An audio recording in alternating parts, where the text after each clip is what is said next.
My gut's telling me there's something off with the election results. Your gut? Yeah, I mean, I just can't get over the fact that he said that he had a secret plan. Okay, but he also said he was the father of IVF. Yeah, but he said that people didn't need to vote and that he had a secret plan. I hear you, but that's kind of his whole thing, is saying a bunch of nonsensical stuff and pretending like it's cogent later. Like when he was asked to explain his tariff plan and he just said that tariff was a beautiful word, or his bizarre nonsensical rant about childcare. It's the same guy that told us to inject bleach to combat COVID and stared directly into the sun. But now the Democrats lost the election, you're gonna cherry pick a couple of lines out as though that was some kind of secret, cogent omission of a nefarious scheme. But what about all the missing votes? There aren't any missing votes. This was always going to be a close election. I mean, it was pretty 50-50 all year. Every now and then he'd be up a couple points, then she'd be up a couple points. Now that more vote tallies are coming in, that's pretty much how it shook out. She got 48% of the popular vote and he got 50.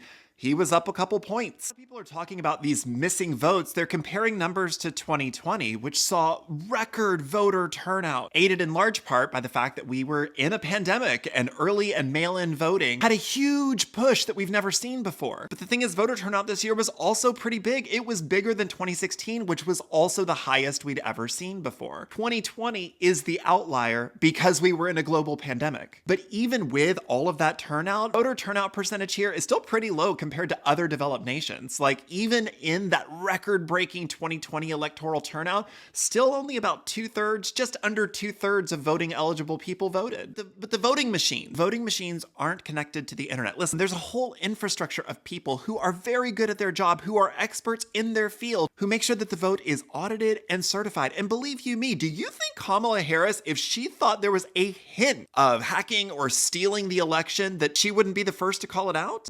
I guess she probably has more information than I do about that, but I don't know. I just can't get over my gut. Your gut told you to date Chad. He was so pretty. He stole your identity, drained your savings, and took your ferret. I miss Noodle. I don't know, but my gut is just telling me something's wrong. Let me tell you something about your gut. If you were a baker and you'd spent the last 20 years as a baker, professionally baking in kitchens, and you went to eat a piece of pie, and you said, my gut's telling me there's something off about this piece of pie, I would want to listen to your gut, because you would have insider expert knowledge. You'd be the person that I would want to listen to. Your gut is the one that I would care the most about in that situation.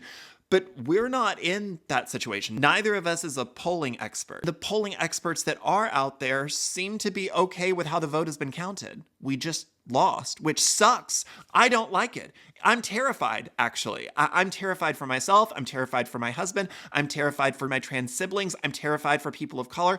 I'm terrified for disabled people. I'm terrified for the kids who are going to continue to be used as political footballs. I'm terrified all around, but that doesn't mean that this wasn't a fair election. I guess it's just easier for me to believe that the vote was hacked rather than believe that my neighbors looked at a 34-time convicted felon who's bankrupted most of his businesses, lies through his teeth, changes his mind depending on who was the last person in the room with him, blames all of society's ills on queer people and people of color. They looked at that guy and said, yes, give me more of that. It's easier for me to believe that the vote was hacked than believe that my neighbors hate me and would step over my corpse for a carton of cheap eggs. Yeah, I get why that's easier to believe. Okay, well, you know what? I'm gonna do what I can. My gut is telling me that something else I can be doing is organizing right now and joining with my community members and making sure that we are prepared for the fight ahead. That is a really good instinct. That is something that I would trust your gut about. It's also telling me that I should maybe call Chad. No.